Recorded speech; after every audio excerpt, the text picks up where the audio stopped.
बिस्मिल्लाहिर्रहमानिर्रहीम। अस्सलाम वालेकुम नाज़रीन, मैं हूं अहमद फ़वाद और आप देखते हैं मुझे मेरे यूट्यूब चैनल और फेसबुक पेज पर। नाज़रीन, मौजूदा इम्पोर्टेड शहबाज हुकूमत को 2 से 3 दिन दे दिए गए हैं कि 2 से 3 दिन के अंदर कोई बड़े ऐलानात करने के बाद असम्बलियाँ तोड़ दी जाएँ, असम्बलियाँ तहलील कर दी जाएँ। इस हवाले से कुछ एक्सक्लूसिव डिटेल्स आपके साथ मैं शेयर करूँगा। आसिफ ज़रदारी का प्लान मुकम्मल तौर पर फेल हो चुका है। जो उन्होंने प्लान बनाया था कि पैसे का इस्तेमाल करके वफ़ादारियाँ ख़रीदेंगे पाकिस्तान तहरीक इंसाफ के लोगों की या चौधरी शुजात हुसैन चूँकि हमारे साथ हैं, तो वो शायद जो उनके लोग हैं वो परवेज़ इलाही साहब का साथ ना दें, वो इस तरफ आ जाएँ, तो इस सूरत में हमज़ा शहबाज को बचाया जा सकता है। ये प्लान फेल हो चुका। फिर दूसरा जो कुछ इतलात मैंने आपके साथ शेयर की कि कोशिश उनकी जानिब से की गई कि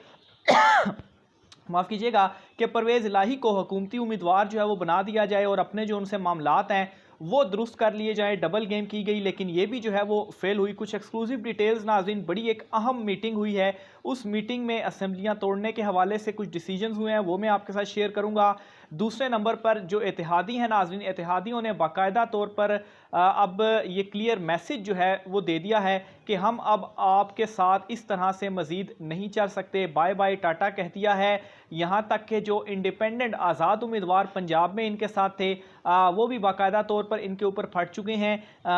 एक अहम रहनुमा जो है उन्होंने बाकायदा तौर पर एक बयान दिया है, वो भी मैं आपके सामने रखूँगा। और आखिर में नाज़रीन, इस्लामाबाद में एक बड़ी खिचड़ी बन रही है और उस खिचड़ी के हवाले से इतलात ये हैं कि शहबाज, हमज़ा और जरदारी जो हैं वो शायद जो है वो मुल्क से बाहर चले जाएं। इस हवाले से कुछ जो डिटेल्स हैं वो भी गर्दिश कर रही हैं। ये मामला क्या है, ये भी तफसीलात आज की सुलात में आपके सामने रखूँगा। तो आगाज़ नाज़रीन मैं यहाँ से करता हूँ कि आसिफ अली जरदारी, शहबाज शरीफ और नवाज़ शरीफ नाज़रीन जो कि लंदन से लिंक पर मौजूद थे, मौलाना फजल रहमान भी उसमें मौजूद थे। बड़ी एक अहम मीटिंग हुई है और उस मीटिंग के अंदर नवाज़ शरीफ की जानिब से बाकायदा तौर पर यह कहा गया है कि बस अब बहुत हो चुका, पहले भी आपने मेरी बात नहीं सुनी, हुकूमत ले ली, अब आपने असम्बलियाँ तोड़नी हैं। जिसके ऊपर जो आसिफ जरदारी थे उनकी जानिब से ये कहा गया कि मैं पंजाब जो है वो संभाल लूँगा, पंजाब की हुकूमत कहीं नहीं जाने वाली। जिसके ऊपर नवाज़ शरीफ जो थे उन्होंने शहबाज शरीफ को ये कहा कि चलें, अगर आपने मज़ीद जलील होना है, मज़ीद देखना है तो 22 तारीख तक देख लें, उसके बाद जो है वो आप कुछ अहम ऐलानात कर दें। जो कि मैं शुरू से आपसे ये कहता आया हूँ कि इस वक्त इनके दरमियान यही खिचड़ी बन रही है कि हमने हुकूमत तो हम कर नहीं सकते, अगर हुकूमत में रहे तो मज़ीद तबाह हो जाएंगे, इसलिए कुछ ऐसे ऐलानात कर दिए जाएँ जिससे आर्जी कोई रिलीफ मिल जाए और वो बयानिया लेकर हम इलेक्शन में चले जाएं। तो ये चीज़ नवाज़ शरीफ की जानिब से कह दी गई है शहबाज शरीफ को। शहबाज शरीफ खैर उनकी बात नहीं सुन रहे थे, लेकिन अभी मजबूरन उन्हें सुनना पड़ेगी क्योंकि आसिफ जरदारी के जो प्लान्स थे, एक जो उनका प्लान था कि पंजाब में वही तरीक़ाकार अपनाया जाएगा जो कि पहले अपनाया गया, पैसे इस्तेमाल किए जाएंगे, जिसके लिए जहांगीर तरीन और अलीम खान साहब के हवाले से भी तफसीलात आई कि वो भी एक्टिव हुए हैं, क्योंकि उनकी भी सारी सियासत का दारोमदार अब यही है, क्योंकि वैसे तो वो बिल्कुल फिनिश हो चुके हैं। बहरहाल इसमें एक तो नाकामी हुई है पाकिस्तान तहरीक इंसाफ या काफ लीग का ख़ास तौर पर जो चौधरी शुजात हुसैन के ज़रिए उन्होंने कोशिश की, तो चौधरी शुजात हुसैन ने बाकायदा तौर पर अब बयान दे दिया है। ये खबर भी मैं आपको दे चुका हूँ, लेकिन अब बाकायदा तौर पर उनका बयान आ चुका है कि परवेज़ इलाही साहब ही उनके उम्मीदवार हैं, तमाम लोग उन्हीं को वोट देंगे। तो ये जो दो चीज़ें हैं, ये जो उनके प्लान्स हैं वो फेल हो चुके हैं। फिर एक और तीसरा प्लान भी था जिसकी बेस पर आसिफ जरदारी ये कह रहे थे कि जो हुकूमत है पंजाब वो कहीं नहीं जाएगी, वो ये थी कि किसी तरीके से इलेक्शन कमीशन जो है वो जो नोटिफिकेशन है, ये जो लोग जीते हैं ज़िमनी इलेक्शन में, ये नोटिफिकेशन अगर रुकवा दिए जाएं तो फिर टाइम जो है वो मज़ीद डिले हो जाएगा। लेकिन खैर इसके ऊपर भी बिल्कुल सुप्रीम कोर्ट का वाज़े तौर पर ये ऑर्डर भी है, 22 तारीख को इलेक्शन होने हैं, तो इलेक्शन कमीशन इस तरह से नहीं कर सकता। तो ये तमाम तर जो उनके प्लान्स हैं वो इस वक्त फेल हो चुके हैं। और फिर आसिफ जरदारी ने यहाँ पर जो डबल गेम की, वो भी मैंने पिछले व्लॉग में आपके साथ तफसीलात शेयर की कि उनके साथ चौधरी शुजात के ज़रिए ही परवेज़ इलाही के साथ मिल मिलाकर और पंजाब में भी अपना जो हाथ है, जो मामला है वो सीधा कर लिया जाए। लेकिन यहाँ पर दाद देनी पड़ेगी मोनस इलाही साहब को कि वो पहले भी इनके साथ खड़े नहीं हुए, अब भी कप्तान के साथ ही वो खड़े हुए हैं। तो ये सारी जो सूरत हाल है, मुकम्मल तौर पर पंजाब में इनके सारे प्लान्स फेल हो चुके हैं। शहबाज शरीफ जो बड़ा रिलाई कर रहे थे वो अब मुँह दिखाने के काबिल नहीं रहे, नवाज़ शरीफ को भी। और बिल आखिर जो नवाज़ शरीफ ने इनको कहा था, या जो यकीन दहानी भी नवाज़ शरीफ को कराई गई थी कि पंजाब हुकूमत रहती है और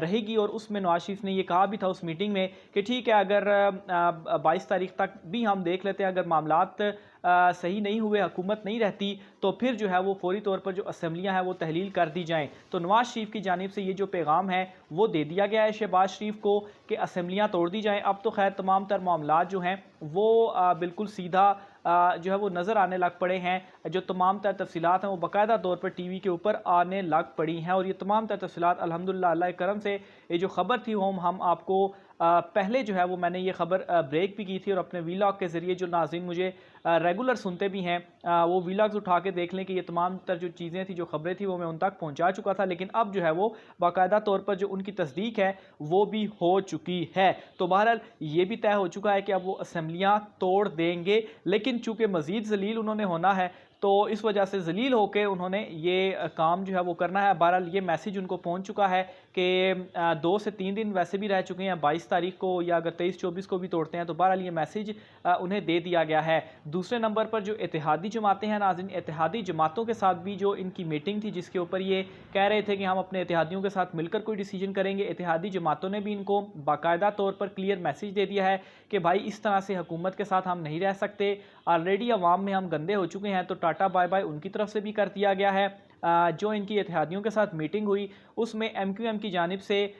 जो उनके अहम रहनुमा हैं वसीम अख्तर साहब, उनकी जानिब से ये कहा गया कि अगर हालात इसी तरह रहे और जिस तरफ हालात जा रहे हैं तो ना महंगाई कंट्रोल हुई, हुकूमत आपने ली, ये करेंगे वो करेंगे, कुछ भी नहीं हुआ, तो इस तरह से हम आपके साथ अब मज़ीद नहीं चल सकते। दूसरी तरफ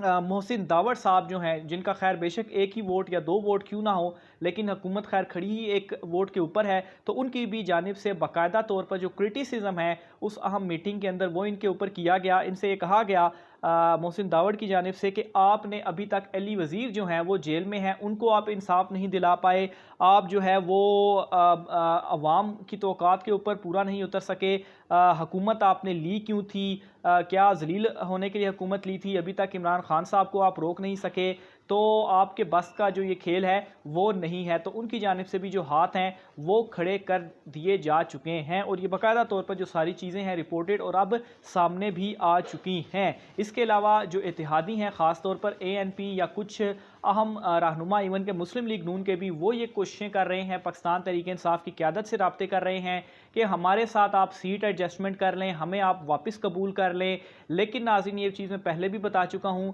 कि कुछ तो 5 लोगों की जानिब से राब्ते भी किए गए, लेकिन नाज़रीन उनको एक क्लियर मैसेज दे दिया गया था कि जो लोग इमरान खान साहब के ख़िलाफ़ अदम एतमाद में जिन्होंने वोट दिया, खान साहब उनको कभी भी माफ़ नहीं करने वाले। तो कोई आपके पास रास्ता नहीं है कि आप पाकिस्तान तहरीक इंसाफ में आपको शामिल किया जाए। इसके अलावा ये ख़बर भी अब सामने आ चुकी है कि ANP के साथ जो सीट एडजस्टमेंट के हवाले से मामलात चल रहे थे